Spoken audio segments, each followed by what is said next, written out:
Oh, wait, right here. Oh, yeah, yeah, this looks fine. Oh, wait, but oh, there's a delay on me, though. Yeah.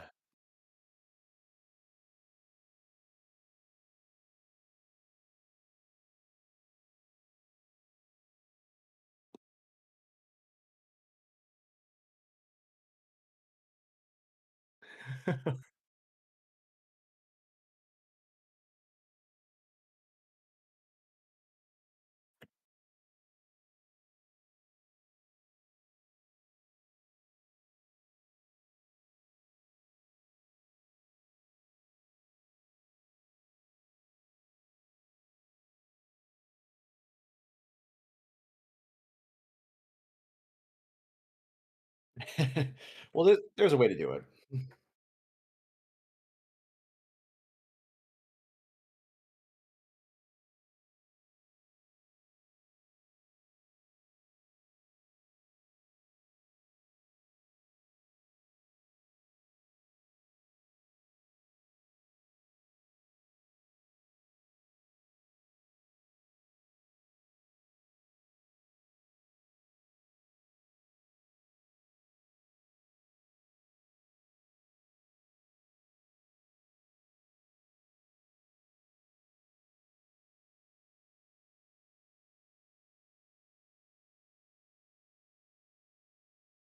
No, I can actually see you on the live window, so it's fine.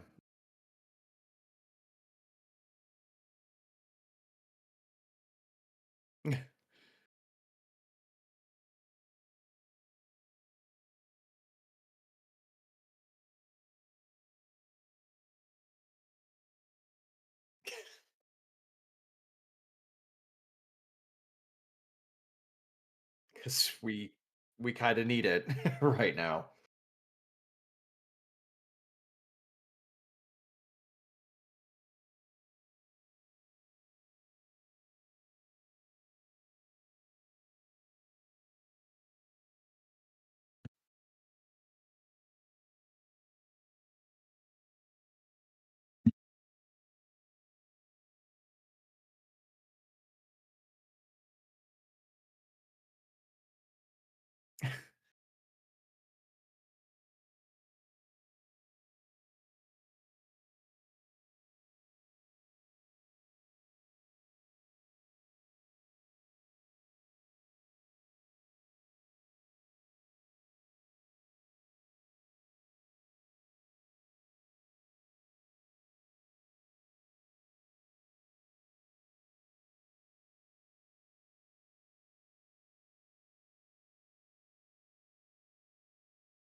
Now recording.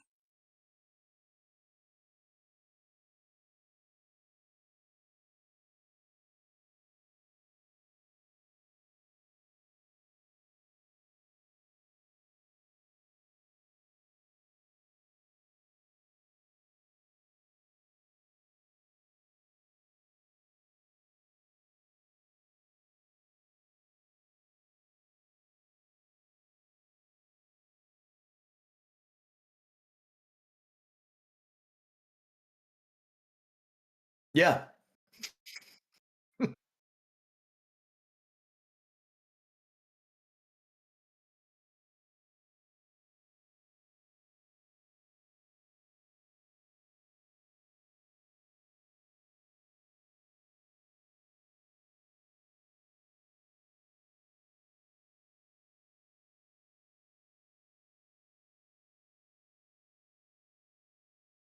We're talking about, of course, Charlie Kirk, yeah.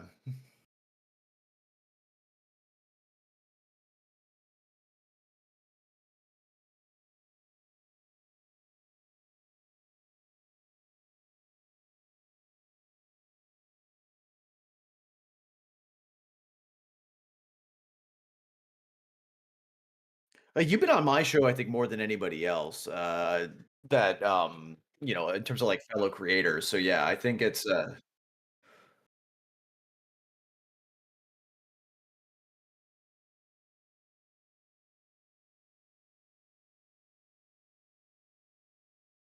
yeah.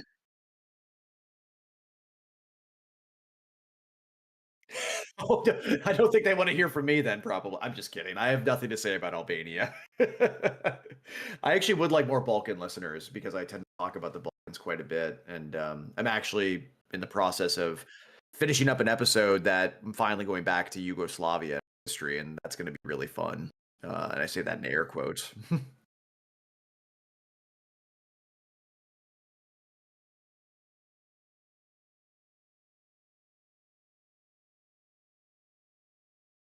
I have not. I mean, honestly, my knowledge of Yugoslavia or the Yugosphere, because there is Yugoslavia, but it's limited to Croatia, Bosnia, and Serbia. So,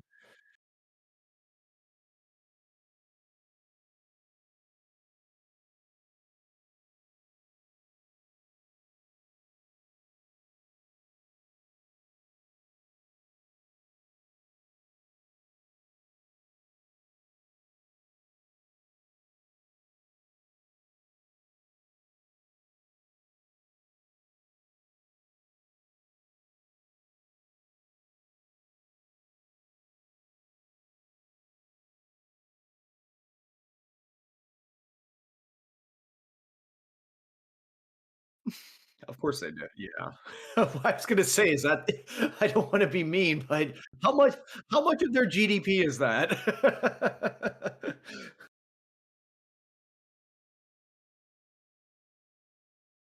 Yeah. Well, I was gonna say, I still haven't introduced myself though. Yes, no, I'm Alexander von Sternberg is the name I like to fully go by online because it always prompts people to go, "That's your name." But I host History Impossible. I write for the History Impossible newsletter. I get published in a number of outlets here in the U.S. Quillette, Queer Majority,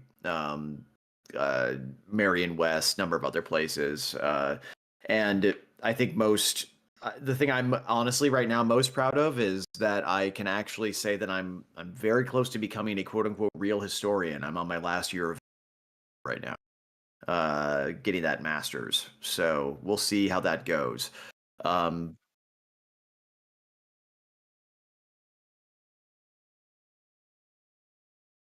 exactly, yeah, and fingers crossed I'll get a PhD, but we'll see. That's down the line. We'll see.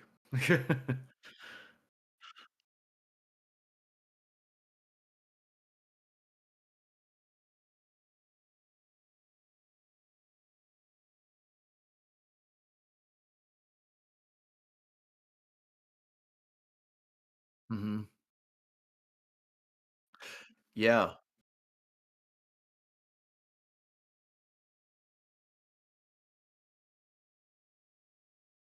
Hmm.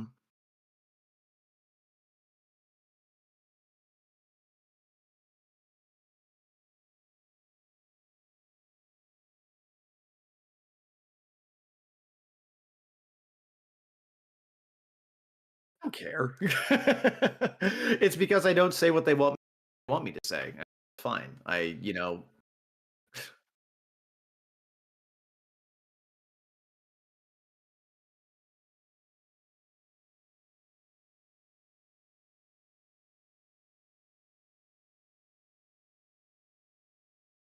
Well, there's that. Yeah, that gets annoying.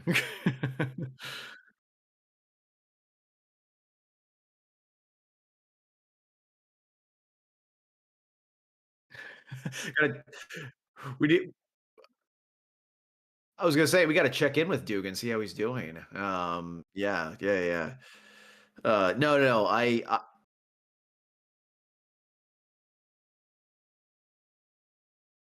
Mhm.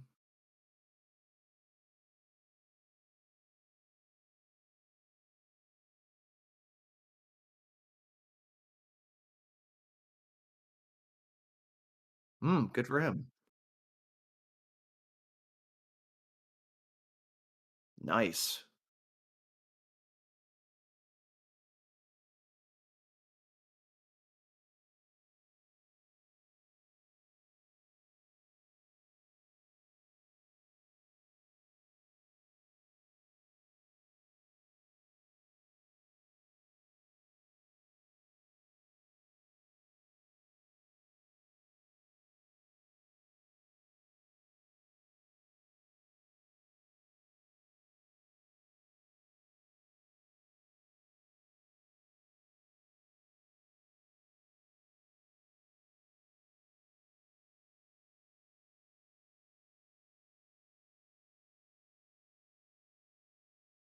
I mean, well, but at the same time, you shouldn't be surprised because as you said, it sucks to be right all the time in so many words. I mean, I actually just went back and when we had our first conversation about the possibility that we're entering a new age of assassination on a global scale, I think is how we more looked at it, but I was obviously taking a more America-centric view. That was almost that funny enough, tomorrow that'll have been 3 years ago. It came out on September 13th, 2022. We had an episode together that called the Assassinations and Historical Discontents. So, yeah, we've been talking about this for 3 years.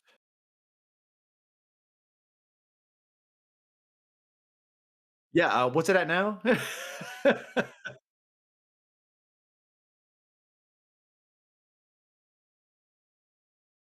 Just so many depressed big business people and army people, I guess. I don't know. Yeah. No, I mean, but we were having a rash of assassination attempts and things like that already back then, but it's just gotten worse as time has gone on in those last 3 years. I mean, but what and we can jump back to that. I mean, I have a number of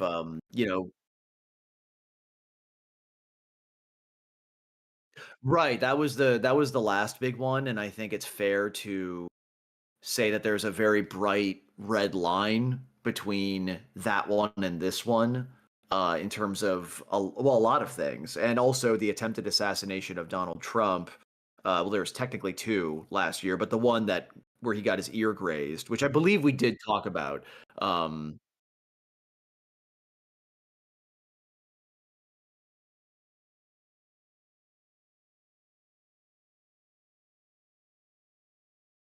oh,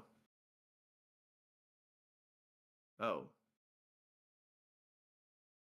oh, oh. I can hear you if you're being recorded. Yeah, yeah. If you're being recorded. Yeah, yeah. If you're being recorded.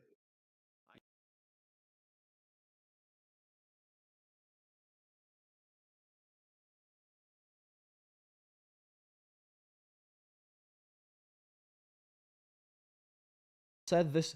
Now people should be able to hear me on there as well Okay. because I hadn't turned on audio. These things are weird because I really can't figure out. Uh, like it's all because of the scam thing. Will work this out, but right now it should work better. I set up a bunch of. Every time I click somewhere that is not exactly this window. Okay, please tell me about the person and why. What was he doing in Canada? Or was he? Canada. I thought it was in Canada. Or was the Canadian who shot him? There was Canada other No, stuff. neither. Neither. It was Utah. Okay, look, And look. Let me tell you, I found out about this after I hadn't slept for 2 days straight, and Russia had sent drones into Poland, and yes. Cruise missiles were flying over Ukraine to western side, and I was sitting there after more than like 60 hours of not sleeping, stared at the monitor and did things there. So sorry for that mistake. I somehow thought it was Canada because I'm stupid, but okay, he went to No, no, no, Utah. no. I mean, you kind of have, more than a few things to be thinking about besides like American pundits being assassinated. I'm not saying that it's not a big deal.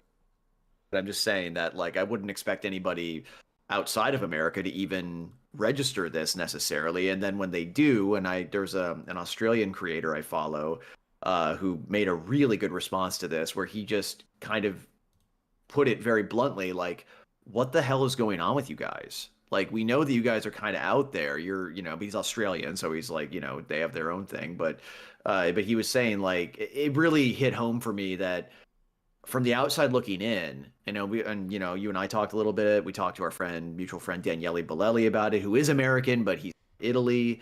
There's a perspective, an outsider's perspective looking in, that when you see something like this happen, your impulse as an outsider is, what the hell are you guys doing? I mean, I was saying this to somebody that, and this is really honestly like the core like emotional reaction I have been experiencing, is just really how unhinged we look as a nation. Which I know it's complicated. It's not necessarily the entire nation, but that's not how people perceive things. Like, from the outside looking in, we look like we have gone completely insane. And I am not here to disabuse people of that. I mean, I have a very strange theory about this one, about you going insane, because like we were thinking about this. This is why it's not about manga. It's not about just going. You are going insane, but in a very weird, strange way currently. Yeah. I can tell you let me, a really good way that. I do need to interject, because that was something that this Australian guy, this commentator, was saying. That just really hit home for me, was that, I mean, he made a really good point where he said, look, not justifying these things, but when Hamas invaded Israel and committed, like completely inhuman, brutalizing acts against the people of, the places where they invaded, rape and murder and so forth, there was a casus belli there. There was a reason. I mean, they had reasons for doing what they did. And then when Israel responded and then turned their retaliation into what it's become now, there was and still is a casus belli. There's this nation building project going on. I mean, it's and that's very euphemistic. I'm just saying, the point is, there were reasons, there were narratives there that actually mattered. But it seems like in America, when political violence takes over, this guy said, it's because some asshole annoyed you on Twitter. It's like, oh, that guy. What? Like, oh, I hate him because he says things I don't like. I'm gonna kill him. I mean, that's what, or that guy runs a company that represents a thing I'm not supposed to like, as in American healthcare. I'm gonna kill him. Like, put aside the substantial criticisms one can have of the man who was killed, in this case Charlie Kirk, or of Brian Thompson. I don't know why anyone gave a shit about who he was, but about the American healthcare system. Put aside all that. We're talking about killing people, and that's kind of a serious thing. That, I mean, to put it mildly, and I want to let you respond and finish your point. I'm sorry to have interrupted you, but I just finally and I can jump back to talking about who Charlie Kirk actually was. I mean, because it probably is necessary, but I want to let you finish what you were saying. No, you finish about that stuff, because I think that this whole mess ties in together with how basically the whole kind of our whole attitude or is the whole world is basically borked since. No, I mean seriously. No, I talked about Robert and his 20-year-olds, and then we understood one interesting thing: the fact that we're all just people who are just sitting here, and we're talking about the rise of far-right parties in Europe, and the fact that why people don't like Americans so much, and then we decided. Then I spoke with some people on Discord from Netherlands, a person whose dad is also a journalist, and then we understood that American culture is really fucking up everyone else, in a way. Yeah. Because here's the problem is, I told these guys that back when you had massive protests, Black Lives Matter, all this police brutality, Latvia had protests supporting Black Lives Matter movement, which has no presence in Latvia, and Netherlands had protests against Dutch police brutality, which doesn't exist. Or the UK, like against police shootings. British cops don't carry guns. Yeah, and I mean, typically. The situation here is the fact that when people think that we have your problems, but we spoke about this previously. However, when you guys arrive on the internet, you presume that what you have there is the normal thing. So what you guys call like your ideas about how things should be, you might call it that there's some nice progressivist ideas. Everyone else sees them just as American ideas because they're also different in a way. I'm not saying this. We just had this conversation there, and the fact is that other countries tend to be nation states for a lot. You fundamentally are not one. What Trump is doing is insane because he's now trying to build a nation state that is a vague replica of this stuff, and he's trying to LARP himself. Yeah. But that's a very complex process. But the idea is that due to your domination, you're kind of going through the insanity that we went through like in the early 90s when we tried to absorb a bunch of American culture. I told you about the MacGyver tape, right? How we call it duct tape. Yeah. Look, that's when we got all that culture, like all this massive Americanization, which a lot of people like don't like because we like to keep our own a lot of stuff. But we spoke about this previously. Basically, the idea is is that Trump and Elon Musk, they're now trying to stuff not American-style fascism over there. No. We're talking proper nation-state things. They're not trying to copy something else. They're literally trying to be like AFD. They're trying to be classical European-style far-right party. But you have to be a nation-state for that, and it has a lot of other weird things. This is why Trump feels so wrong, even as this figure, because I don't think really he comprehends this. Okay, Right. in a way, you're getting this stuff here. Yeah. If he was I've never thought about it actually, but I think you put it really well because I was just thinking as you were saying this, like if somehow we had maybe like greater borders between states, you know.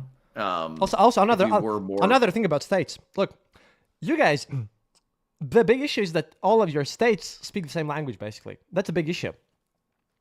Yeah, you know, I mean, we speak the same language, but have different values. I think that's regional values. That split us up. Basically, you guys think you're basically the same, multiple but cultures. No, you think you have multiple cultures. You think you have basically. No, we do have multiple cultures. That actually is that is something that's been observed by a lot of sociologists. I am not saying that. It's just that you don't perceive your differentness as much as, say, a French person from a Spanish person, and especially like if you learn. Right. See, if you learn multiple languages, you understand how different even the mentalities are over here. The very fact that, you can't just basically equalize everything around here. And the fact that, it's not just Europeness. And the thing is that, here another thing is that all this Europeness happens there. And, well, if you're now trying to be this, and Trump hates this because it's messy and he doesn't like that. But then again, the whole world political sphere, as we noticed, is going to a weird place. And well, I moved to the countryside place, and we have to see what happens. Because first of all, we have wars, and a lot of things are going to happen. You have to take care of yourself and your loved ones. But Trump is now doing this. If he wants European style nationalism and far right stuff, because that's not American thing. I know about I know about your fascist party and like your radicals there, and this is something else. Well, then, if you want European-style nationalism, then European-style assassinations is what you get. You cannot build one without the other. I'm sorry. Right. I do think that what we have are we don't really have European-style assassinations. I know. Even now, I think we're very much returning. I know. What was more the norm in the United States 150 years ago. You want to have that thing, but then you LARP it and it comes out stupid. And then people die inside of it because that's just, what the hell? I don't know. I mean, what I was going to say is maybe it would have made sense if Trump was like a military governor somewhere that he could then like try to impose this like very, I mean, and I don't mean this as like necessarily an insult to Europeans, but a very archaic way of doing things. Like that, I do agree that he does seem to have that impulse as a leader. But he also seems to have a much more classic imperialist impulse that, at least for now, has kind of gone onto the back burner. I mean, no one is talking about all that talk about taking Greenland, taking Canada, taking the Panama Canal, all that stuff, which I thought was. Honestly, that was flabbergasting to me. I have to say, I hate those windows. Sorry about the window popping. I just have to do other things. The problem is that currently, especially after what happened yesterday with Poland and everything. Well, I've called up people and spoken with people, and things are going to happen. And the biggest issue is, like, I think the biggest problem here is that what Trump has done for us is that he's made us more autonomous. And I think that, like, sure, there's a lot of issues, but like, with Poland doing all this mess over here, I tend to think that Donald Trump will not enjoy he will not enjoy his success over here, because yeah, that's also going to be scary. Another subject. Of course not. Yeah, I mean, anyway, I mean, I don't want to get too sidetracked. We already lost somebody because we've been too scattered. I saw them in the chat saying. I know. Okay. I'm trying to settle down here, and I will now shut up and tell me about the person who got next there. Well, we're right, and I'm actually, now that I think about it, I'm not really clear on how. I mean, the man who was killed is this guy named Charlie Kirk. He's younger than us. He's, that in a lot of ways that makes it even worse because he was only 31. Which is just, the younger someone is when they're killed, the sadder it is, I guess. I don't know, but it's always sad. But anyway, yeah, I'm actually curious, like how well known he is outside of the States, because I'm assuming in the English speaking world. I mean, like I said, I've heard an Australian commentator talking about this, British people talking about it, so I think he's probably pretty well known in the English speaking world. But I don't know. I would defer to others on that. But here in the United States, he was probably, if he wasn't, he was going to be sort of the, like, I guess you could say the voice of young conservatives here. The representative, I guess. I mean, he was sort of in the same vein as like Ben Shapiro and other people, but he had an organization that he started when he was in college called Turning Point USA that was essentially, it kind of reminded me of a lot of he really was like kind of this I don't want to make this comparison because I don't think he was as, respectable as him in a lot of ways in terms of his opinions, but he reminded me a lot of William F. Buckley. He had that potential, is what I mean, to be that much of a shaping force, and he became very influential in the second Trump administration. I believe he was, I don't know how responsible he was, but he was definitely giving them names they should put in their administration. He also was, famous for making pretty, I wouldn't say out of pocket commentary from a right wing perspective because we live in a world where Tucker Carlson's a thing. But yeah, he was saying stuff that like people have been characterizing in various ways as bigoted, and I would say that in some cases, yeah, especially against LGBT people. But we have to remember that the stuff he's saying, he's, citing Leviticus and all that, it's no worse than anything Pat Robertson or Jerry Falwell was saying before. But it's still, it rubs people the wrong way, and for obvious reasons. He's very Christian in that respect, obviously. People pointed out that he was like arguing about the Civil Rights Act being a mistake. And again, I don't really see that as special because I follow right-wing creators, and that's kind of like a thing they've been saying for a long time. Richard Hanania wrote a book a couple years ago that made that exact argument, and he's center right at this point as it gets, which is ironic because he started out in a pretty different, ugly place. But anyway, the point is that it doesn't really even matter if this guy was, espousing like Holocaust denial. It's like he got shot in the neck in front of his family by a sniper who apparently has been caught as of this recording. I mean, we're not really clear on details. It was, and this adds a whole another angle. He was a 22-year-old Zoomer, I think son of a pastor or something. I'm not gonna try to say anything else about the alleged killer yet, because I don't really. It literally just came across my attention right before we started talking. But I'm not gonna be here to litigate what Charlie Kirk said or didn't say, because I didn't really follow him. I never particularly liked him. I thought he was kind of insufferable. He was one of those.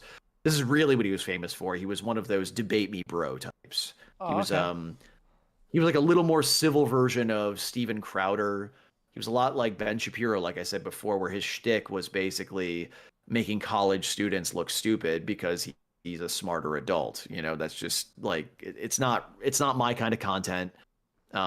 His podcast. I think he had a podcast, just him saying typical right-wing stuff. That's not my kind of content either. I know that I've, made fun of him in the past for having a small face, at least. I can remember saying that, but like I never really he was not somebody that like really crossed my radar all that much. But I knew who he was. And he was doing one of his events in Utah, I forgot the school, where he was like, giving a talk, but also debating students, I think. And in the midst of that, this person sniped him from about 200 yards, and he died pretty damn quick. I mean, within like 2 or 3 minutes of hearing that he was shot, President Trump announced that he had been killed. And for some reason that maybe we can unpack this a little bit. I actually fixed the live stream. I fixed it. Huh? I fixed the stream. Oh. I can now click other things and not get lost. It took more shenanigans, but it's fine now. Maybe then you can do some like fact verification or fact checking for me while I'm talking. I will do exactly that, and I also have to read the thing that because Rob actually knew that person, so he had something to say. Oh, and somebody just asked for clarification. I didn't mean Charlie Kirk was a Zoomer. I was talking about the killer is a Zoomer. The killer is a 22-year-old, allegedly. It might not be the guy, but it sounds like he probably is. Charlie Kirk is himself a millennial, a younger millennial. Like he was like 7-8 years younger than me or something like that. Wait. This is something that I want to mention, by the way, because Latvia, like I'm not a millennial. For us, the generation was called Atmodas pauze. Like I said, the renewal generation, because for us, the whole period is associated with that thing. But Gen Z is Gen Z already, and that sort of shows how we've shifted over to that stuff. You're taking influence from America, yeah. Yeah, we're taking a bit too much from that thing. Well, that's a whole thing that we should maybe. But that's some other time. I think that is really interesting. What I want to know is that I can Google this guy up, but like, what was his like most controversial moments, like biggest ideas? Because I kind of skimmed over them as I understand it, and I'm mostly just reporting what other people who are trying to essentially rhetorically justify his killing are saying. Okay. You know what, though? I will actually, because I honestly have never before this. I hadn't heard of him at all. Yeah. Does he have a speech or something? Maybe no. I mean, he was very prolific. He's very influential. I mean, people shouldn't pretend that he's not influential. I mean, he absolutely was. And for better or worse, depending on your perspective. My view of him, as I understand it, again, I think I'm a little too poisoned by just observing internet radicalism because, like I said, in a world where we have people like Tucker Carlson or Ian Carroll or people who are conspiratorially making implications about Jews and all that stuff. Charlie Kirk just never really registered to me as someone particularly noteworthy or dangerous or anything like that. I mean, he spread what seems to me to be pretty boilerplate, right-wing viewpoints. And, there's already people who have tried to say that he was killed by Mossad. And we can get into this too, because there's people who are saying, as you pointed out to me, or I think I found the article, but I sent you an article from Newsweek talking about how some Russians were already saying it was Ukraine that did this. So people are trying to put, we don't have to get into all that, like not right this minute, but because we should probably get the basics nailed down. Okay. The point is that he never struck me as particularly crazy, but he had views that people very reasonably consider noxious. And I don't blame them for that. But again, it's like, I find it really disturbing right now that there just seems to be this fight. There shouldn't even be a fight, in my view, over whether or not this was acceptable or he had it coming because of what he said. Like I have now put on. I don't understand that viewpoint, and maybe I'm too much of a free speech cuck on this, but I don't think that people should hurt for what they say, no matter how bad it is. I'm not a fan of that. Okay, I will send you. Somebody is to give you an example, that I like to point out to people, because a lot of people I know who were horrified, rightly so, or are horrified when they hear about the story of Salman Rushdie getting the fatwa put on him for writing the satanic verses. Like they agree with, people who take the position I do, that he should not have had a hit put out on him because he wrote a book, even though that book was arguably offensive towards pious Muslims. They might agree with that, but now they're willing to say, well, Charlie Kirk had it coming because he was saying things that did the sensibilities of progressive Americans. And yes, that is a fair comparison. It's not a false equivalence. Well, I know a lot of people would say it is, but it's not, especially if you believe in free speech. Like that's truth that's to be sort of told the here, the okay? bedrock feelings I have on this. Well, truth to be told, I also offend a lot of people, and those people actively have tried to kill me. So I think that does try to go together, Right, exactly. There's no like line, if you believe in free speech at least. There's no line where suddenly that standard stops mattering. Like if you justify, I'll say this to anybody, and I haven't even, maybe there's somebody in the chat who's getting mad at me already for saying this, but if you as a fan of Kristaps think that, oh, well, it's different because Charlie Kirk said horrible things, well, then you could literally say the same thing about the people who Kristaps. You literally could say that. They thought he said horrible things. They wanted to kill him. Why is that different? I don't think it's different at all, in principle at least. If you want to, dissect the differences in what they were saying and then make qualitative assessments of that, go right ahead. But that's not, I mean, if one wants to do that, that's not caring about freedom of speech, freedom of expression, association, whatever. Okay. It's just anyway, sorry. No. This is the kind of thing that gets me worked up. I just want to post the thing that I will be showing on stream because we're lagging behind a couple seconds, and I thought this speech of his might be kind of an iconic thing. So again, because we're lagging slightly behind, I just wanted to post it here so that you know what I'm talking about, because this is going to be my first introduction to this stuff. Because I don't know, like, let us see what is this all about. It seems pretty authoritative since it's in a national convention.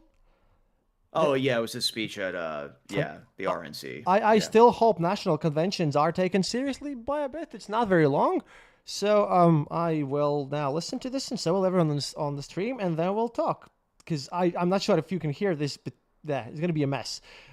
I will now just mute. I'll mute yourself and watch it separately, I suppose. That's gonna, or deafen yourself, and then when you've seen it, it's gonna be fine. Because Discord and webcams, and we're still learning. It's gonna be fine. You guys are gonna see it. Ladies and gentlemen, Charlie Kirk.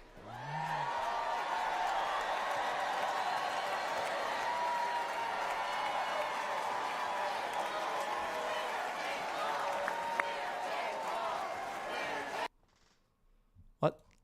I'm not hearing anything. Okay, yeah. Give me a second. Thank you, everybody. Thank you. Good evening. I'm Charlie Kirk, founder of Turning Point USA and Turning Point Action. South Park did a good job parodying him, I should say. Yeah, again, it's because of all these windows. Let me just add then audio to it. Yeah, it's cool. They should be hearing this now. Conservative grassroots organizations in the country. Hear anything? Thanks to our work, I talk to a lot of young audio. people on campuses, at our events, on my radio show, podcast, and social media. Said differently, I visit college campuses so you don't have to. I hear a lot from young people about their hopes, their dreams, and their fears. Okay, this should be You see, hopefully. young people are idealists. They respond to vision. I can't comment on it. For the past 4 years, they've seen the vision of Young the people are idealists. Biden-Harris regime. That Oh, vision Biden-Harris is regime, you'll yeah. own nothing and be happy. The Democrats say instead of owning a home, you'll rent a 400-square-foot studio apartment. Instead of owning a car, you'll rent a scooter using some app. Their vision is this: limit your dreams. Give up. He does look like Aim Eric lower. Cartman. He now content speaks with less. about giving up and all that stuff. If you're a 20-something in America, life has been really tough. I don't know. What He that now You've talks watched about home prices how rise you will own 47% since 2020. nothing but be happy. 47%. Home ownership is now out of he's- reach unless you make he's lashing over out against that. $106,000 a year. Since I last spoke at the Republican convention I will 4 actually years send you ago, pictures of I've that become a place that we husband got. and Our father. place was 31,000 euros, so In fact, 31, not hundreds. we have which is 2 nice. under 2. I think I get extra points for that. Those are real problems about like For the cost of millions of housing. people my age, that is a dream that feels farther away than ever under the Biden-Harris administration. According to current projections, 1/3 of today's young Americans will never get married. The average American is having fewer children than ever before. Why? It's because for far too many, they simply can't afford them. The basic things our parents enjoyed are increasingly out of reach for Gen Z and millennials. You see, the American dream has become a luxury item for the wealthy elite. Happy countries have children. Broken countries have addiction, depression, and suffering. Oh, Democrats I have given recognize hundreds those. of billions of dollars to illegals and foreign nations, while Gen Z has to pinch pennies just so that they can never own a home, never marry, and work until they die, childless. Under Biden, our young people own nothing and they are miserable. Donald Trump refuses to accept this fake, pathetic, mutilated version of the American dream. Okay, I heard what he said, and well, hey, I'm better off than young Americans. Yes. Okay, yeah, that is a serious issue, but still. Well, you're more informed about like what he was saying there. he was because I he couldn't was hear any he of was that, so I've he was all about how like the fact that Gen Z can't afford homes, that everyone's going to be renting, they can't buy homes, they won't get married, you know, the that's usual. nice. He forgot millennials. We can't afford homes either. Hey, Yeah. you can't afford homes. I'm good. Well, yeah. Those of us who are smart enough to live on the West Coast or East Coast, yeah. I live on the very next to that again. Yeah, that place was super cheap. So obviously Latvia doesn't have this as you guys, but still. Well, so again, I don't know what It sounded pretty more of normal. his offensive. This sounded pretty Well, normal yeah, to it's me. pretty. Well, and he's also This at the one. RNC. It's going to be pretty. It's going to be pretty cleaned up. I mean, I'm not Mm-hmm. saying that. Because as I understand it, his more controversial statements have been made mostly on his podcast and in interviews he's done. I mean, I don't know. Maybe in the debates he's had too. I don't know. Again, this guy was not really on my radar. He did show up. I never really liked what he had to say. There's just, I mean, the only thing I can say that I know about him that I would consider a positive thing was that unlike a lot of people in the last year or so on the right, he actually he was at, I believe it was at one of his organization's events. I think it was at a Turning Point event that actually Tucker Carlson spoke at. It might have been one where he was making really weird sexual comments about spanking or something. What? I don't know. That might have been something. But Uh-huh. yeah, let's not go there. Let's not go there. The point is, and I think we actually did go there now that I think about it in our last conversation. But anyway, the point is, like what Charlie did at one point was he made it very clear that he thought anti-Semitism was a problem on his side. And he, you know, in a way, this is why I kind of made the Buckley comparison, is that he kind of was making moves towards trying to find a way to excise that. I mean, obviously that you can only do so much, but my only point is just that to take that stand that isn't necessarily very popular among a lot of your fans, because obviously there is an anti-Semitism problem on the American right now. I'm not going to give him credit for that. It's the bar is on the floor, guys. I'm not saying that this is like some incredibly admirable thing, but it's still not a negative thing. It's a positive thing. But beyond that, yeah, I never really got this sense that he was all that noxious or all that valuable. I mean, a lot of people have been like really canonizing the guy, and I'm not really a fan of that either. I don't really think we need to go out of our way to go one way or the other on that. I mean, I just think there's just a lot of really bad reactions right now including, people blaming him for his own death. Look how short of a skirt he was wearing, that kind of shit. People pointing out that he was a hypocrite for being pro Second Amendment, and he's a hypocrite because he's dead. Like, I'm sorry, like that's not going to resonate, at least with me. Then you have people who are lashing out from the right, which I think is something that is a problem. We have this guy named Clay Higgins, who's a representative for Louisiana, I believe, saying that he's going to quote unquote. Let me finish reading this. Let me finish who is reading this. Clay Higgins? Right? Because I'm making some notes He's here a to understand representative. everything and follow this. I'm sorry. Thank you. Yeah. Oh no. He's a representative. He's from the House of Representatives for Louisiana, I believe, a Republican, saying that he's going to quote go after their businesses and permitting. Their businesses will be blacklisted aggressively. They will be kicked from every school. Their driver's licenses should be revoked. I'm basically going to cancel with extreme prejudice these evil, sick animals who celebrated Charlie Kirk's assassination. So, like, I don't know how much influence this guy has in Congress, but that kind of gives you an idea of like how rabid some people of influence are getting because of this. And it's just there's just a lot of like really like unhinged reactions going on in the moment with this. There was already, maybe more has happened. I mean, I've seen one video of actual violent altercation happening. Apparently there was this vigil going on for Charlie Kirk. I don't remember. I think it might have actually been in Utah, but it was a vigil going on. People were just, standing around.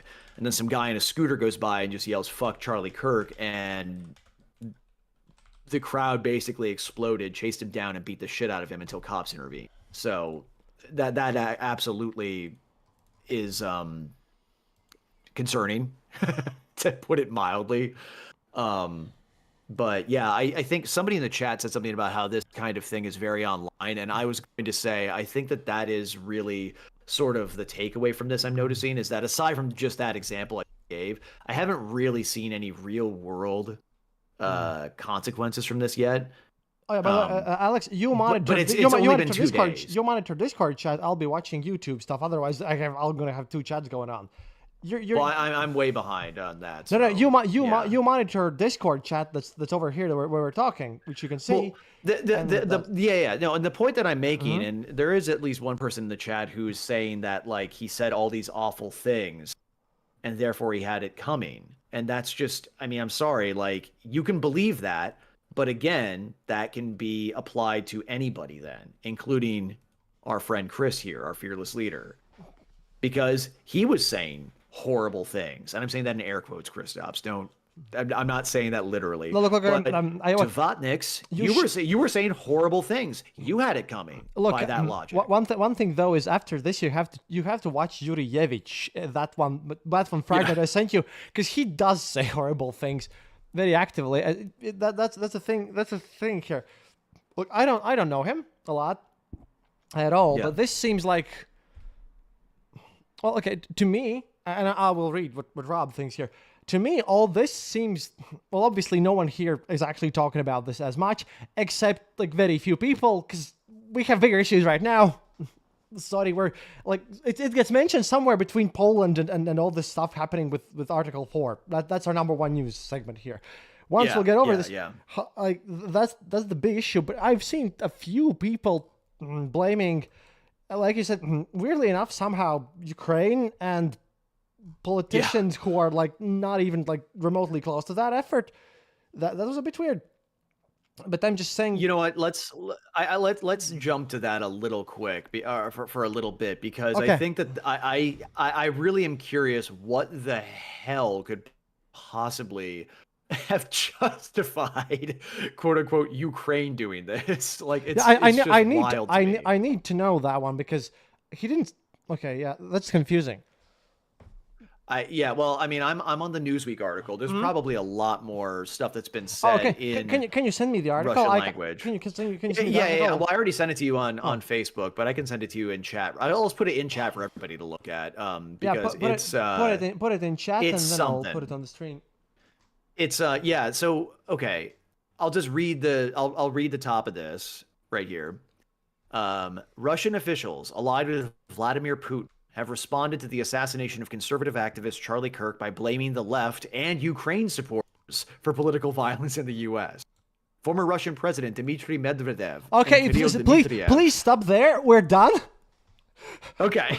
Because I'm sorry, if you quote Dmitry Medvedev as someone like, no, come on, no, They were the ones saying it. It sounds like. Yeah, cool.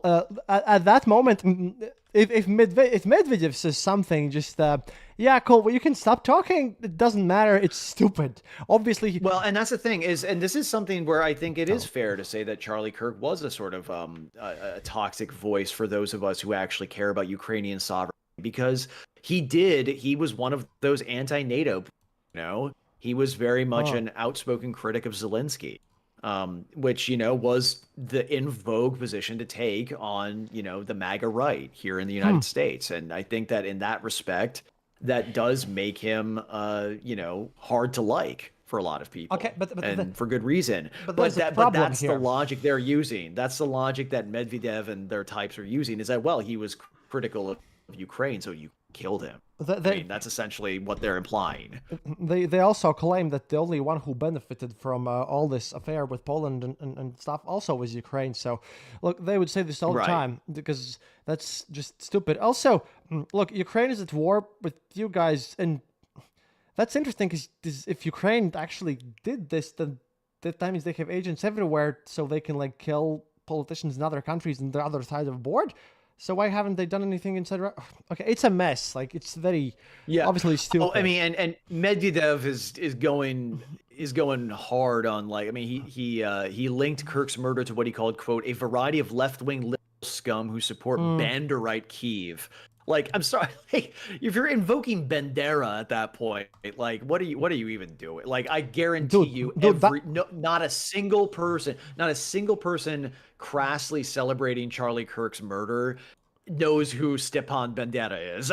None of them know that. Look, you don't get it. Why? You really have to check out what Igor Yevich said. You not only are Banderas, you are devil worshippers and literally possessed by demons. With cannibalism. I'm not exactly... Really, check that one out. But the whole mess is that, okay, this guy just managed to anger someone, so he got shot. Well, and somebody in the chat posted a video of the killer. I haven't seen this yet. I mean, like I said, I only have seen the beginning reports of this guy they caught, who is a kid. I mean, yes, he's an adult. He's 22, but at this point, I think it's clear that Gen Z is maturing at the rate of a snail. So, emotionally speaking, so I think that it's not surprising to me, and this is maybe a different topic. We don't have to go down this path if you don't want, but I'll just throw it out there that it's striking to me that the assassins that have been clipped or caught, to put it bluntly, case of Crooks, the guy who took a shot at Trump, and Luigi Mangione is a little older, I think, but I think he's still a Zoomer too. And this kid, they're all in their 20s. They're all young people in their 20s who seem to have a very black-pilled view of the world, which, on the one hand, I don't blame them, but on the other hand, I think there's something to that, especially the fact. I mean, I think this Trump, especially, I think they're both 22. I think that's very significant because, they have a shared experience that not many of us do, which is their most formative years were spent in lockdown. And I'm not getting into the whole was lockdown bad? I'm just stating the fact that they were coming of age at probably the most contentious time in U.S. history in the last 40 years, which was COVID. But still, that affected them. It pushed them online. It pushed them into these toxic spaces where they poisoned themselves with, superficial radical politics and a sense of there being nothing that one can do except maybe take matters into their own hands. That's sort of my working hypothesis. Alex, are Americans such pussies? Over here, we got that and war and real stuff overall, and we don't have an increase in political murder. You can't really see it on my face because we're very far away from each other. But if we were sitting across the table from each other, you would see how gross I feel saying that. No, and then how, again, I want to make this clear to everybody listening. I am embarrassed to be saying that stuff out loud in this context because I'm talking to you. I'm embarrassed. Again, this is like we look unhinged, like I was saying at the beginning of our conversation. But that's really what I'm saying is that when you start looking outside of your own bubble or borders in this case, and you look at what Ukrainians have been going through, what Palestinians and Israelis have been going through, frankly, what everybody on the eastern border is going through, thinking that the shoe is going to drop any minute, and for good reason. It's like it makes me think like Latvia. It's really fun hearing in the yeah, news every day that is going to be yeah. Especially when you're living so close to the border. Yeah. No. I mean, and that's my point. Like, are we? I like how you put it. Are we such pussies? But it's more like the way I look at it is: are we really just that bored?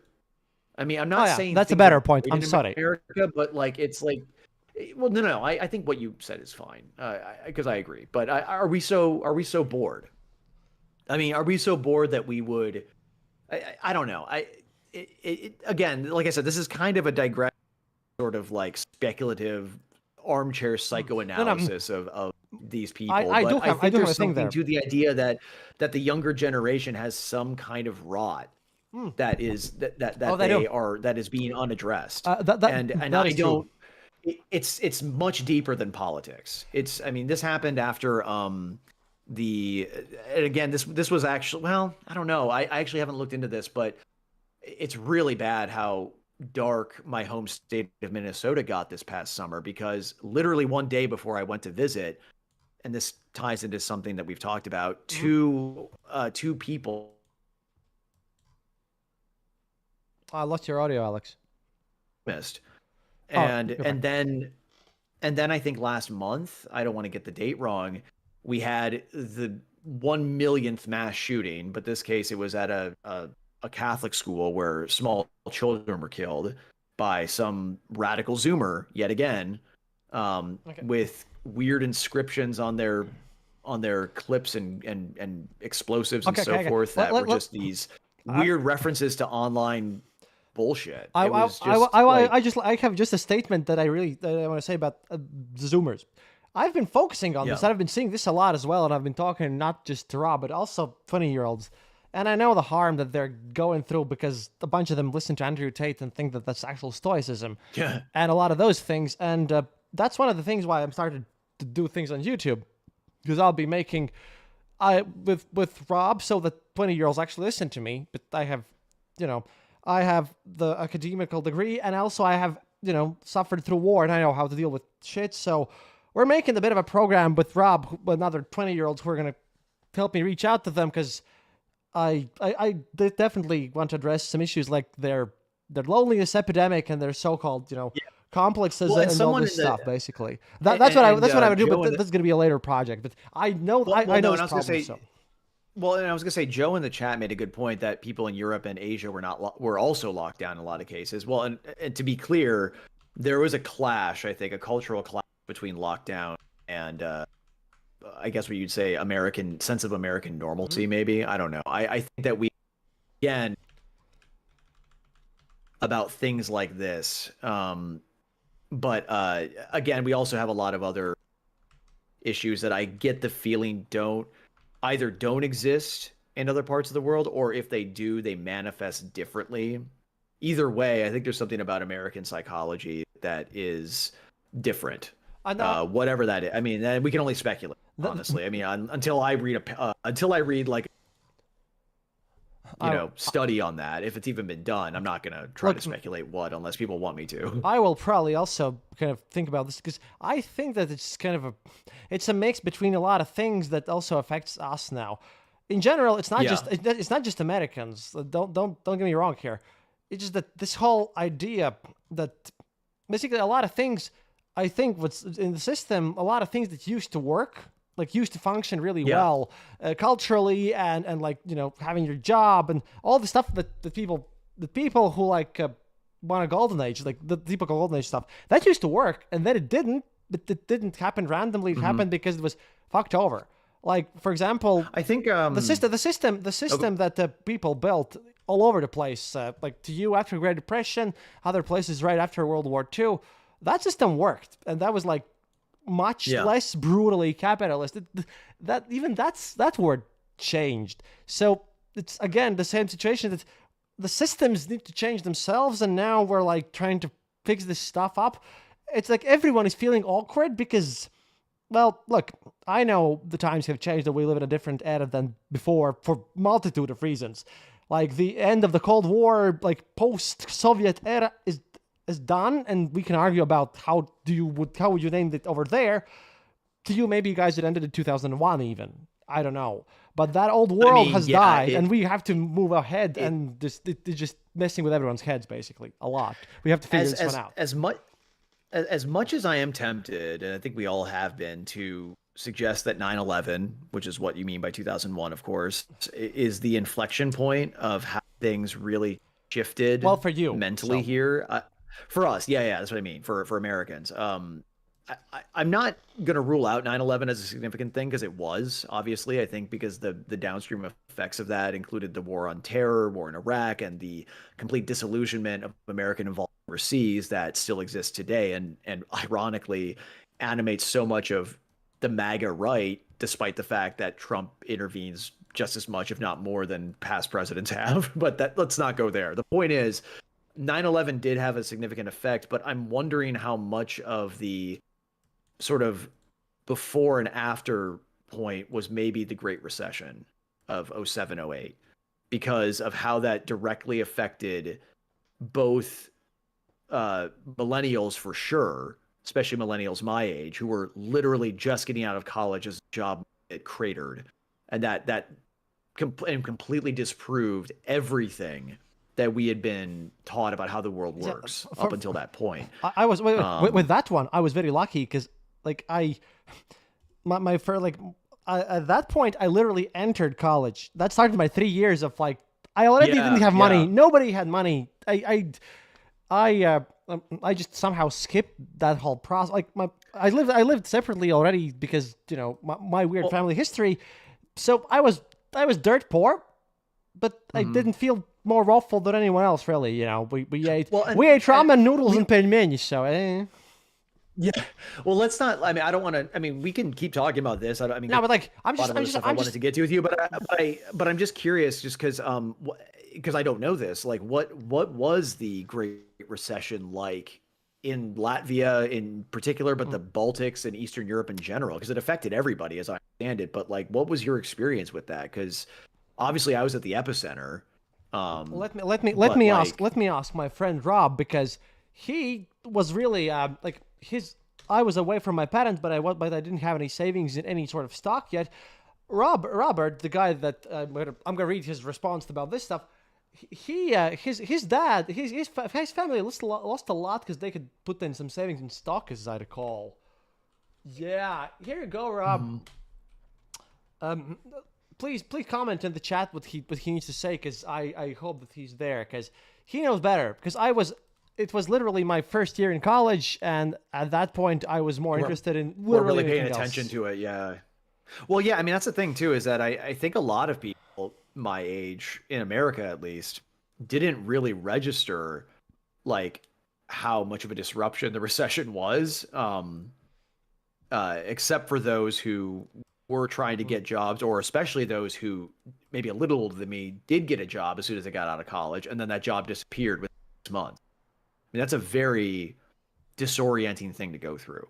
And you add a lot of other things that started happening around the time. Somebody mentioned the rise of cable news. I think that's a very good way of putting it, because cable news, sort of before social media, it was like a transitional thing where they were in essence chasing the algorithm, as we say now, but what was chasing, audience engagement. And I think that really started the death spiral, or it accelerated the already existing death spiral of American news media. The golden age of American media is long gone, especially now. But back then, I would say it was on its way out pretty easily. And that's just going to accelerate problems. And the reason why I bring up the recession as a moment is because it was after that that we started to see the rise of ideologically coded, but outside of political party movements.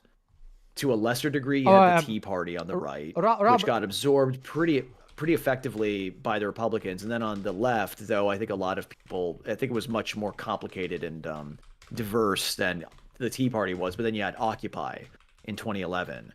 And those were the two sort of moments that, or two movements rather, that I think represented the beginning of what then turned into a full-blown populist backlash that then gave us Donald Trump in 2015 and then 2016 when he was elected.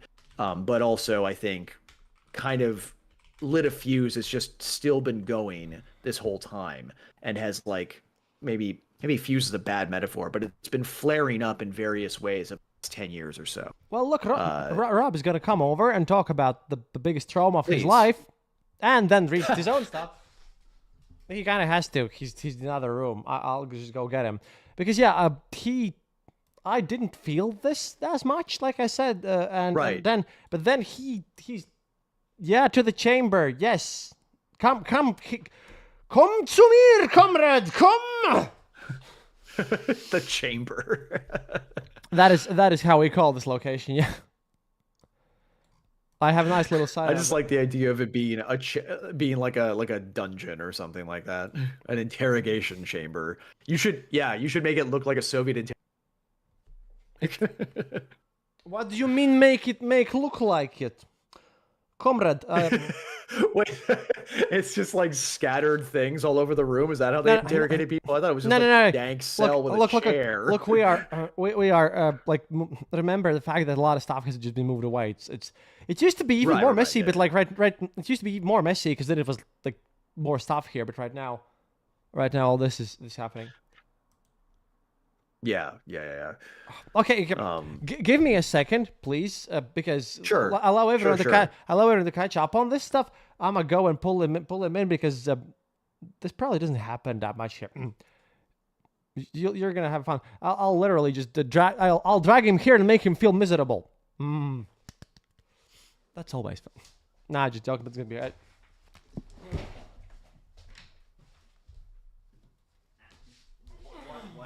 What? Jesus Christ. What? Ow. Headphones on and do your work. Also read that thing too, which you wrote. Come on. Chop chop. About what exactly? You will be informed. Don't All ask right. questions. Okay.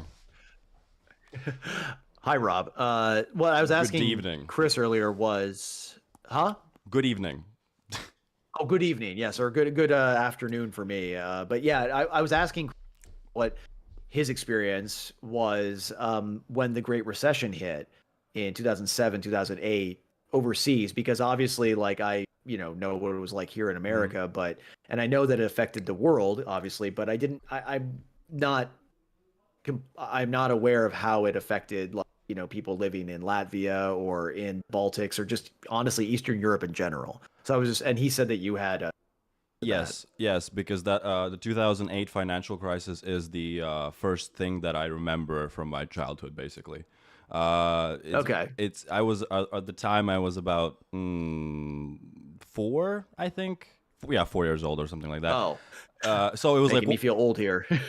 yeah, there's gonna be a lot that going around. But basically, because it was like one of my first like formative memories is remembering that our monthly budgets became much smaller than they used to be, and struggle meals appearing as a daily necessity.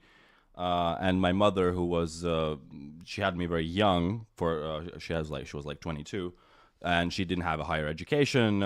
She was working basic jobs, and Latvia was we were quite a poor country then, and it was not easy living by any standard. So yeah, she had a child and she had to raise him, and there was also a recession going on in which Latvia almost went bankrupt because one of our banks, just like in the U.S., where the banks heavily over-leveraged themselves to the point where small little domino effect in one part of the economic system led to one of the largest financial crisis since the Great Depression. Yeah. So that basically, it also caused ripple effects also in Europe, and in Latvia specifically, where the largest bank had to be bailed out by the government. It was, I mean, obviously for the U.S. standards, it was like almost €1 billion, and I know a very large bank, a ginormous bank, but it did basically.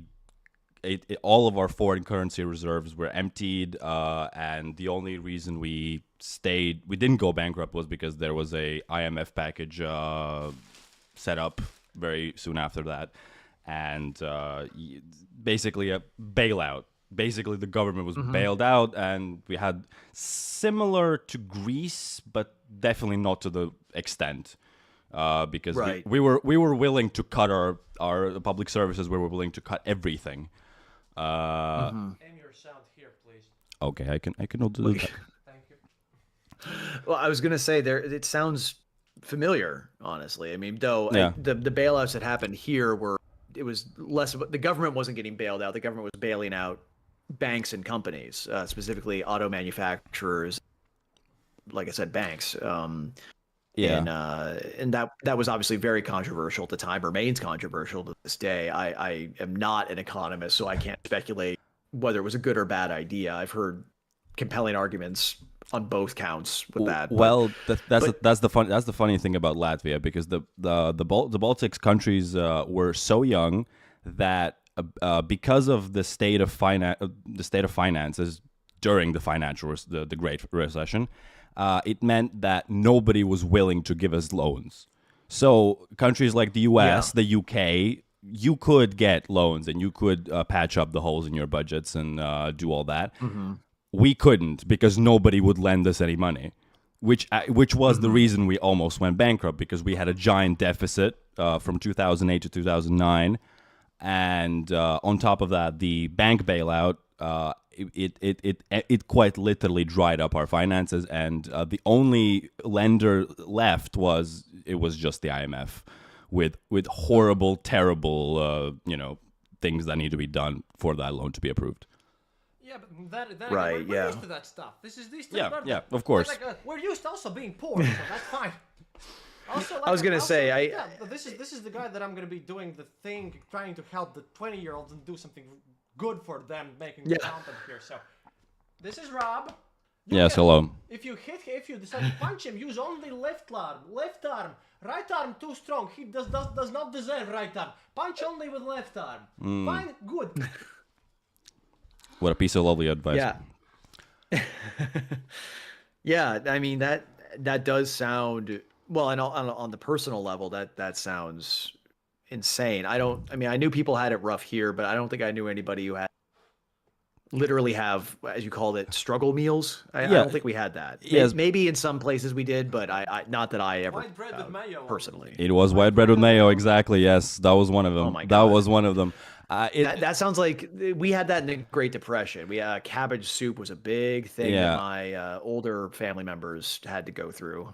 That is because I would say also, to be fair as well, even though we had it rough, we did not have it the most rough, because for better or for worse, my mother worked in the private sector, and she had always worked in the service sector, which was hit hard, of course, but it wasn't decimated.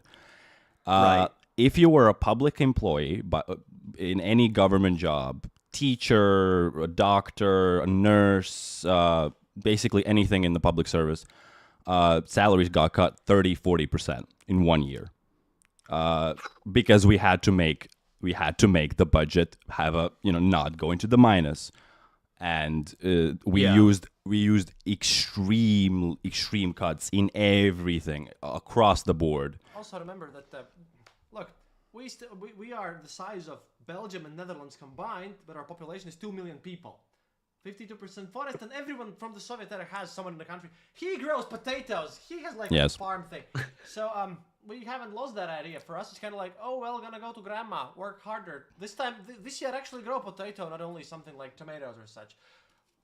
We're not gonna starve. Like, Christoph's point is correct. Like we, no matter the financial situation, we're not gonna starve, because during the 90s it was even worse, and during the 80s, it was even the old Soviet system. So we were never completely reliant on the financial markets letting us to the wonderland and of peace and happiness and everything that is beautiful.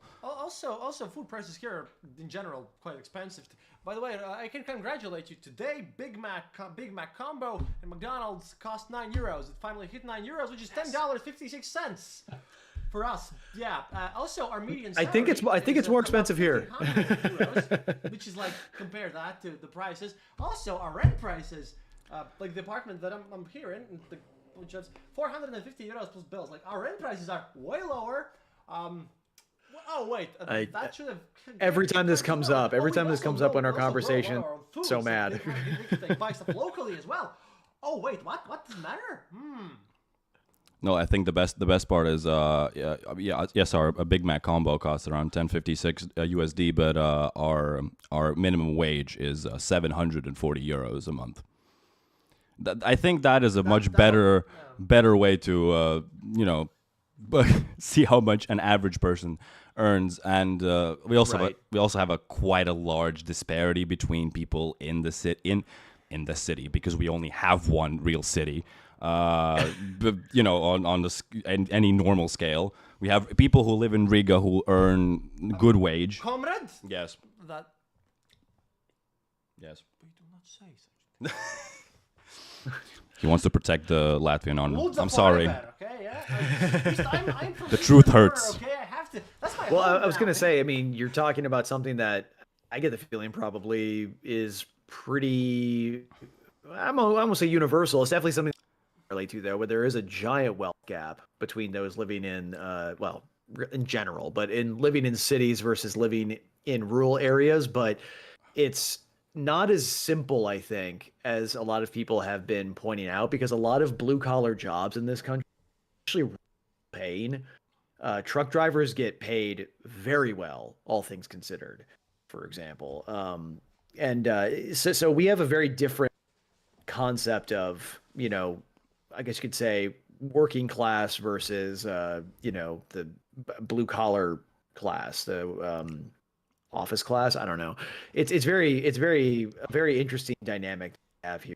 Add an extra here. But anyway, we don't drive everywhere. That is true. The original thing that I was thinking, though, was just that, like, when talking about like how much the recession and the effects of it impacted people, at least here, but also impacted people everywhere. I think that we can't really underestimate how much that actually probably pushed us in the direction that we've been going in.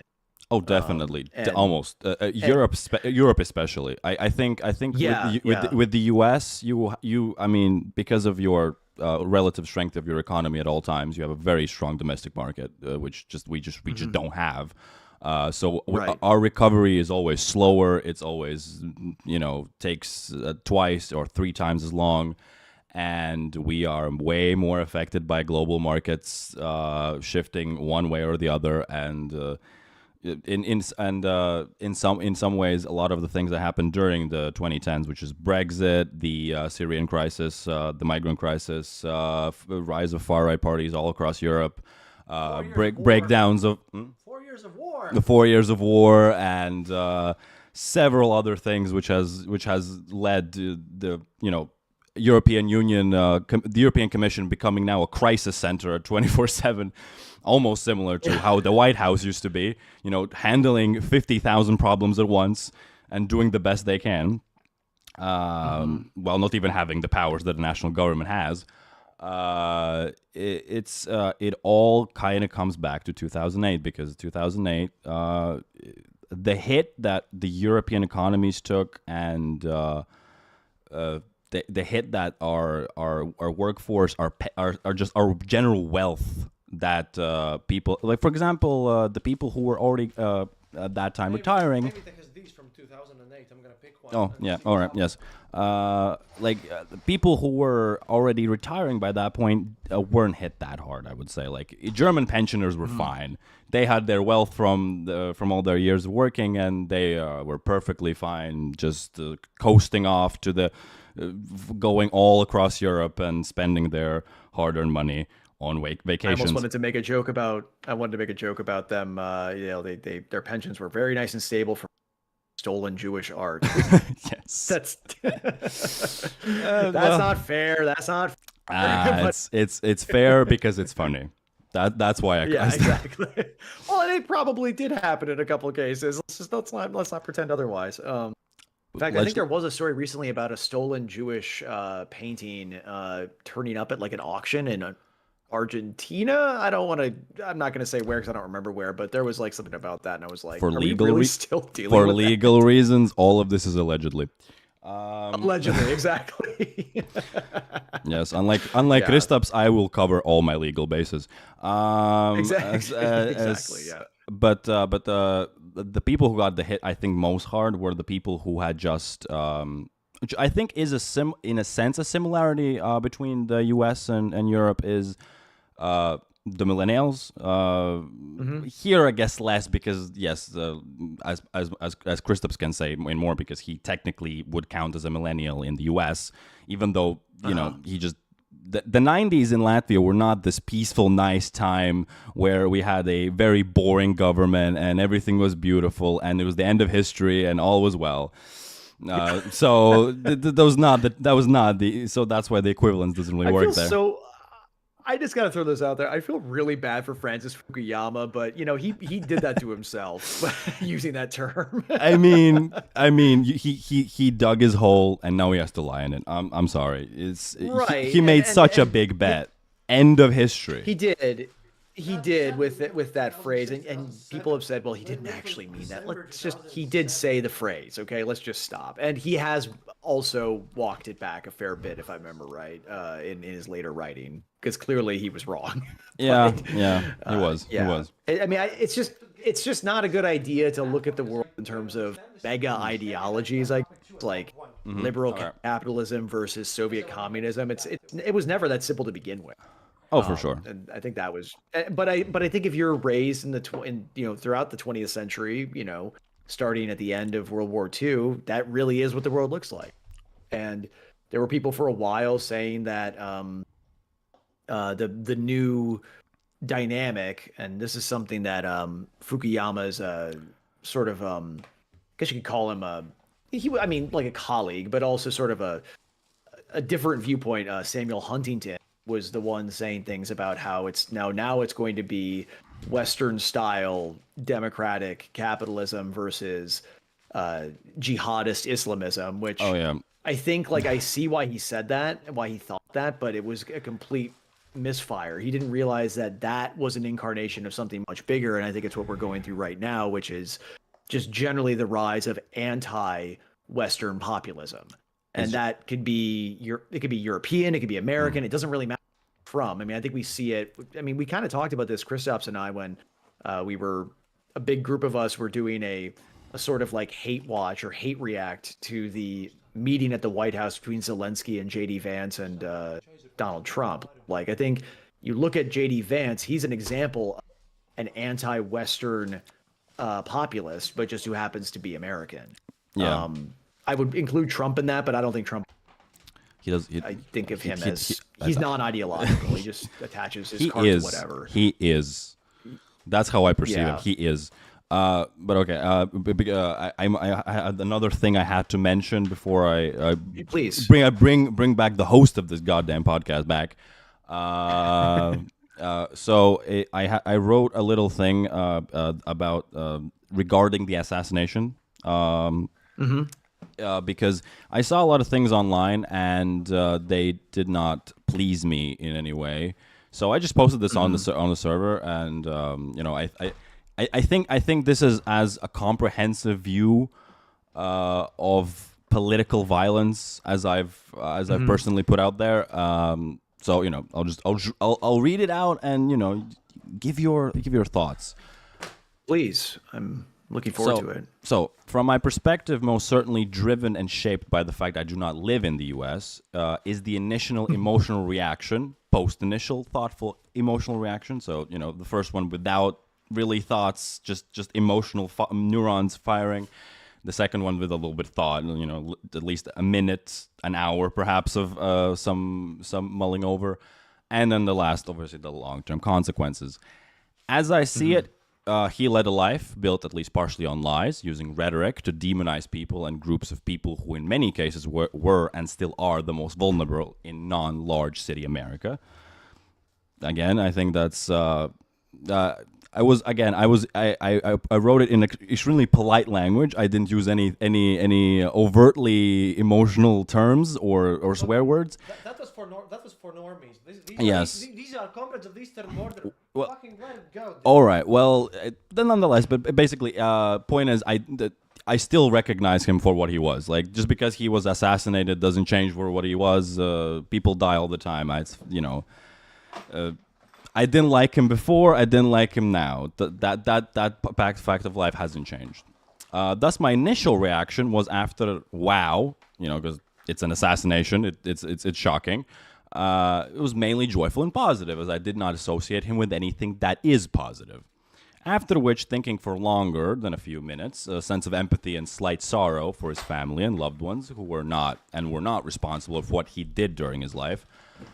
I'm not wallowing on the floor. They did not and do not hold a special place in my life, but there's a human element there. I mean, I've lost people myself. I know what that feels like, and a sense of empathy is, I think, as human as anything.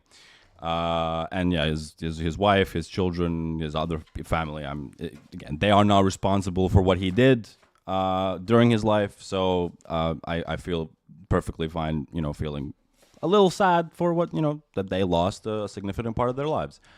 And then obviously the latter, which is the speculations and fears of the societal consequences, which, can only usually lead in a very bad direction, because I am, at best, I'm a pragmatist. At worst, I'm an extreme pessimist.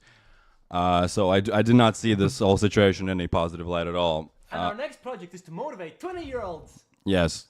Well, we can't tell them that it's gonna be good, but we can tell them just tough up, motherfucker. Not that to basically that stuff. Also, we have zero media from 2008 in this home. I don't know why. We have 2007 stuff. But... Well, there you go.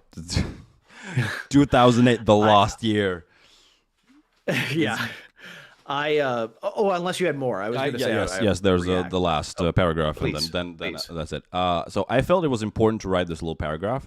Just for here, knowing that people on the server, and I guess now on the podcast as well, are well educated and clever people, so will most likely understand what I am putting down. Because I've seen people outright celebrate his death, condemn it fully, or give reasons for their stance in either way.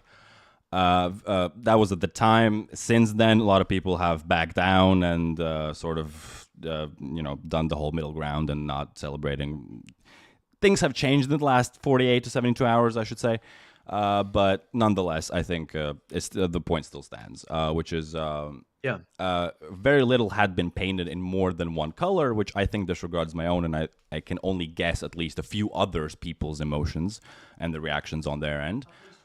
Yes, at least another person probably felt what I felt.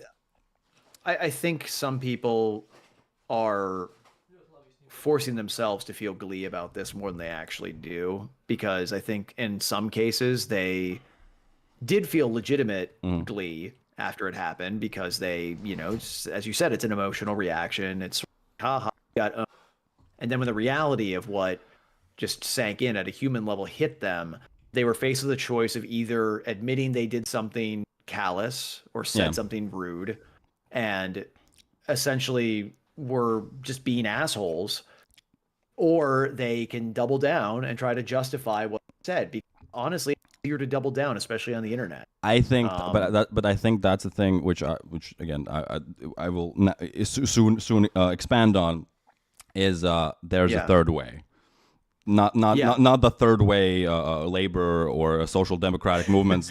Please, good Lord, no associations. No associations. But basically, yes, all three reactions I had still circle around in my head and exist simultaneously. Sense of relief, there's one less member of the demolition crew. A slight sense of sorrow for the people who did lose a father, brother, husband, etc. And acceptance, gained unwillingly, that this is not an outlier but an indicator for the current political moment within the US, with the expectation of further attempts, both successful and unsuccessful, still to come. My view. That third one. You speak so much like sorry, a go ahead. politician. God damn it. Yes.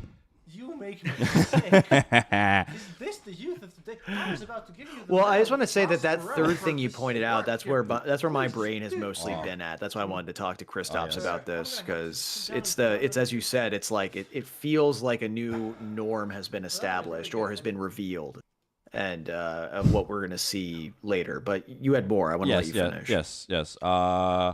So my view of the man himself has not changed, and his death doesn't ultimately change that. But I also recognize publicly celebrating his death is, besides unseemly and uncouth, adding and abetting political violence.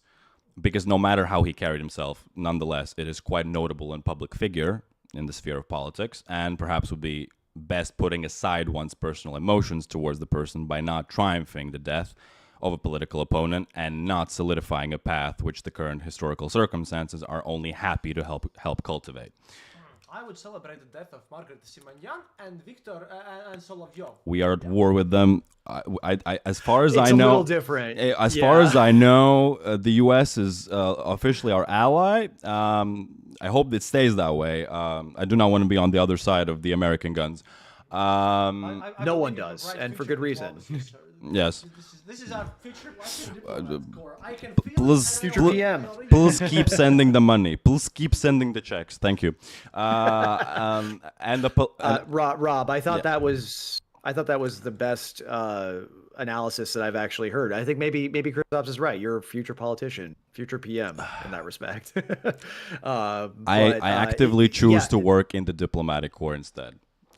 Please do, yes, because that actually, we need more good diplomats. I mean, obviously, I don't know how much good that'll do in the U.S. because apparently we don't really care about diplomacy all that much. But I mean, what you said resounded a lot with me, because it reminds me also of all people, the best response I've seen from an American politician. And on one hand, I shouldn't be surprised, but on the other hand, it's just because I don't really share his politics. But Bernie Sanders has had, in my opinion, the best response from an American politician so far, because he looked at it from the broader context and of keeping America as sane as possible as being his goal. Because he recognized exactly what you were about, what this is indicative of. Sorry to interrupt you, Alex, but I don't hear you here. Alex pulled out the fact that the Newsweek posted Russian officials use Charlie Kirk's death to attack Ukraine. And I'm like, okay, Newsweek, serious newspaper. And he just starts to quote this. And first line is, Dmitry Medvedev starts to... And then I just shut him up, man. Well, there's probably more being said on Telegram and things like that, I'm sure. But... yeah, I'm sorry. I'm sorry, Alex, but I have been way too long in the Kristaps sphere of insanity and neuron death, where the words Dmitry Medvedev only bring either extreme laughter or my brain just shuts off immediately. It's better that way. It's better that way. It is. I can imagine. I can imagine. Oh, of course, yes. There's other people, notable characters of this household, I would even say. Yuri Yevich is one of them. He didn't Oh God, please don't mention him. He didn't watch it until the end. He still has to. I will make him. I can't hear what Kristaps is saying, but I can only imagine he's bringing up Alexander Dugin. He's bringing up Yuri Yevich, which apparently you had to listen to, and you didn't listen to the end. And you know what I will say about that, which will probably be the last thing, and then I'll go, which is, if I had to suffer through that, the whole thing, and had to process that, so will you. That is your... That is your curse. I'm going to do it after this. Yeah, and my curse, homework and curse. Just have a bottle of something ready, just in case. I will look into that. you might have to put feelers out, just in case. I think so. But yes, we're gonna have to replace camera, and I'm gonna have to figure out 2 microphones set up here. I was like looking at this. Well, yes, but that is it. Well, it was nice talking thanks to you. for giving me the insight. Nice talking to you. Nice to meet you, man. Yes, nice to meet you too. And I hope at least one sentence of what I said was useful in any way. It was very useful. It was very enlightening. Thank you. Providing Russian youth opinion? Thanks, Joe. Official Latvian youth opinion yes, provider. yes. Thanks, Rob. Actually, really What good. a shaky really hands. amazingly good because he asked me that stuff and I was, and then you could tell me this and it was great. So, hey, so hello back again. I was digging through my whole list of newspapers and everything. Like I thought that we had something. It's just weird. Nothing from 2008 at all. Really bizarre. It's interesting. Or just that you don't have though. There was. There was, You guys but- didn't suddenly have no. You didn't have a newspaper for 1 year. Well, okay. Look. I will now reveal my secrets. You'll be able to see this stuff. Okay. Those are all Stalin books. That's Very that's- nice. Those are all more Stalin books. I could see the big word Stalin on one of them. Yeah. So. And Yeah, I mean, I have quite a stack myself, but I can't really put my camera, so you'll just have to take my word for it. It's mostly stuff. I have Anne Applebaum's The Iron, Norman Neymark's Fires of Hatred, Keith Lowe's Savage Continent, this collection here called Stalinism and Nazism. I mean, I'm surrounded by joyful subjects right now. I mean, Chad, But well, I have a book that I really want to show you because I want to send this to Scott to Sean from Advent of Computing, but this is only in Latvia, and sadly I really would like to get in touch with Diaspora to get this translated. Look at this stuff. This is called How Pēcis Basicāns Taught Maya Saprātiņa Programming. This is a Soviet guide to program BASIC in 1986 created, and it's actually really good and filled with it's made for the high school it's made for teenagers, has a bunch of caricatures because people were presumed not to know anything. And this was written by a guy who literally used to run our internet, like all of our Latvian internet, for a couple of years, and he had a PhD in computer science. It's really funny. But the problem is that these books are they didn't make a lot of them, and there's a bunch of code printed in them too. I want to get this in the hands of Sean from Advent of Computing. But firstly I need to figure out how to translate this stuff because there's only 100 or so of them left. So I'm gonna figure that one out. This is what I dug up while I was looking for all those books from 2008. Also, I found my Soviet Union birth certificate too, which is interesting. But I had to use the thing because I promised this stuff. Alex, do you know what I'm gathering money for my fundraiser thing? Are you informed?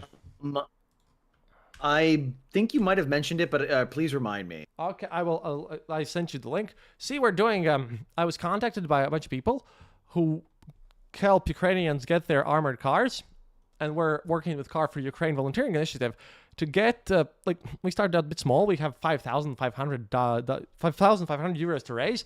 We're about more than halfway there. We have raised 2,778, and this will go to acquire a new vehicle, armored vehicle for Revanche group, tactical group that works with Ukrainian intelligence directorate.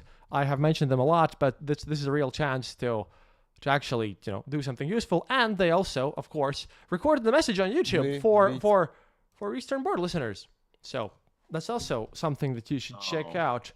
I mean, here. Yeah, I'm looking at it right now. I'm gonna, you know what? I'll probably put this out on Twitter. You know what? I'll just be really gross and cynical about it, and just make it seem like it's about Charlie Kirk's assassination, then people will actually pay attention to it. No, I'm just kidding. I'm not doing that. No, please don't. But I'm not doing that. See, this is ongoing, and this is important because, if you, I will just probably share this screen on the stream so that people can. I can't just check that stuff all the time. I will just change the source of Windows Capture for a second to the article.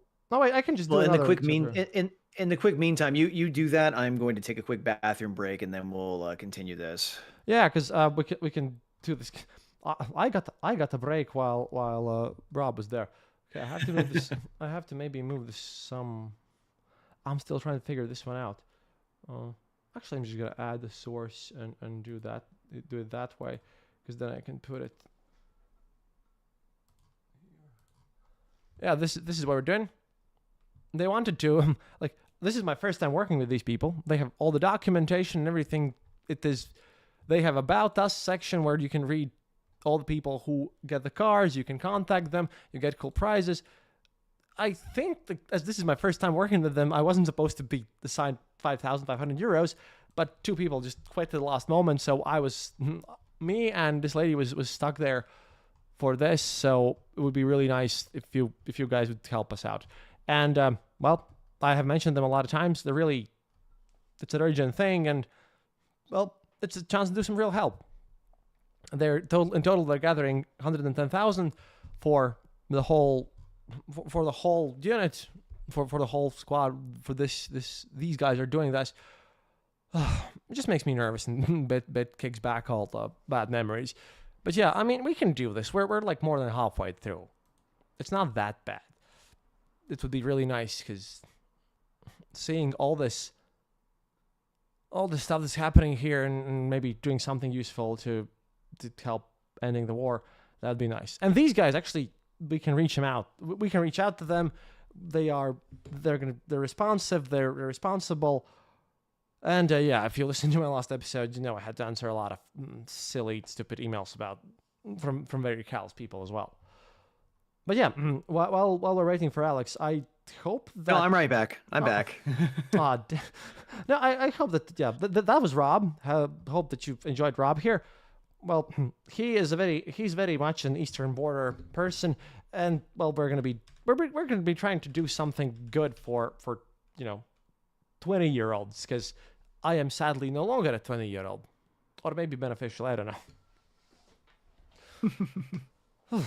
But so far, besides like all this, it does kind of feel that the media space is again shifting around. Like this is gonna be loud for a couple of days, and then what? Mm-hmm. At least, I mean, yeah, we're already in a period of time where, like, to even talk about Ukraine, the war with Russia, to even have that register with most Americans is a tall order unless somehow Trump is involved. Like, Americans are our attention span is notoriously bad when it comes to things like this. Now, maybe if it directly affected us in some way, like if we did have boots in the ground, maybe we would care more. But somehow, I'm even skeptical of that at this point. But yeah, we have a very we're also very inward focused, and I think that kind of feeds into what we've been talking about with this assassination. But yeah, I don't know. I mean, I don't know how we would really redirect attention in a more productive way in that direction. But I mean, like I said, when it comes to trying to help people who are, fighting for their lives right now, I'm all for that, obviously. It's what I decided to, do for my birthday, and I had suffered a bunch of horrible migraines, so I wasn't able to work thoroughly for a week. So that was just weird. But I'm trying to make this work, because again, I am really, really bad at marketing myself. I can't do it like at all. This is just pretty horrible. Meanwhile, though, I have another thing that I wanted to show you, just to cleanse your head a bit, because we need something that is also stupid but funny. See, Evita bought this book for €3. Welcome to Latgal in my heart. This is this is a let me check this one. This is an American person who decided to go to Latgale and write a bunch of poems about it. This is all poems. Evita bought this for €5. It came out this year, basically, and well, you judge yourself. This is the first time I can read you English poetry written by an American. I don't know from where, but about my home region, because this is Rezek, which is near my home. But there are some excellent examples that I wanted to read to you guys, because maybe I am somehow foreign to the American artistry and the modern American poetry in this sense, so that maybe people can just, because again, we really need to do something bit less serious than war, death, and horrible social consequence. Where was this? Yeah, the first one that I pick on to is something called smell. Oh yeah, here's my favorite one. Ausmeņa kebab. And basically, Ausmen is, or like Sirius Kebab, which is a Latgalian kebab company. really kind of big and the only one we got over there. And he wrote a poem about it. And as the kebabs themselves, or shawarmas, how other people call them, are pretty good. I'm going to read you the one that an American visiting my small hometown region, a poem put into this huge book, and wrote one about a kebab, or gyros, or shawarma. Same about the same situation. Now, where did I put it? Because people keep asking me Vatnik poetry for a lot of reasons. The problem is that it's really, really hard to translate poetry from Russian to English, of which none are really my native language. Russian is sort of, but still it's very, very difficult to do this because the poems don't rhyme if I translate them. So now I've asked Evita to maybe help out with that, because I have no idea. Why would you want to read Vatnik poems? Patreons demand it. I will have to go through this. I just think they want to cause me headaches and mental damage. Well, they are succeeding, so I'm paying you back with American poetry about the deep Latvian countryside. If I can find it. Look, if you thought this is somehow numbered, no. This is the index here. Nothing is in alphabetical order, and those are like random words. I'm trying to find this one. Dirty Unity, National Movement. 4, I was saying. Okay, Unprepared for Death. Oh, that's the crazy one. IT, or IT. Hunger, a crazy person. A Tallinn, Texas bar message. There's plenty of... Here we go. 191, Ausmeņa kebabs. I can find the Texas one for you as well, but... Please do. And just to give you a fair warning, I have about 10 minutes left before I have to get going. I think... there's more to say, and maybe we'll be able to organize something for a proper podcast. Tomorrow I'll be on the shells, though, at the evening. But after that, I'll be fine. Sure. No. I'll message you later about this idea I have. If you have to leave, then we can just ask some questions and such and do something, because... Again, yet another day focusing on war and social stuff. So have some Ausmeņa kebabs. I'll just read this one and the Texas one. If you ever go to or stop in Rezekne, in any season, just if you're there, don't hesitate to visit glorious Ausmeņa kebabs, because then you'll have a satisfied stomach. It isn't an unusual meal. People there make it Latgalian real. They use local ingredients and hands to get the genuine feel. Just when you enter it, you understand it's a local star, because Ausmeņa means an aurora, so a small miracle there. It's not an aurora, but fine. It isn't known that it's owned by the local G's from Ausmeņa Records, whose rap is the real deal. Such unique places aren't anywhere near. On a scale of slam poetry, how would this go? It's not the worst I've ever heard, but it's definitely up there. It was...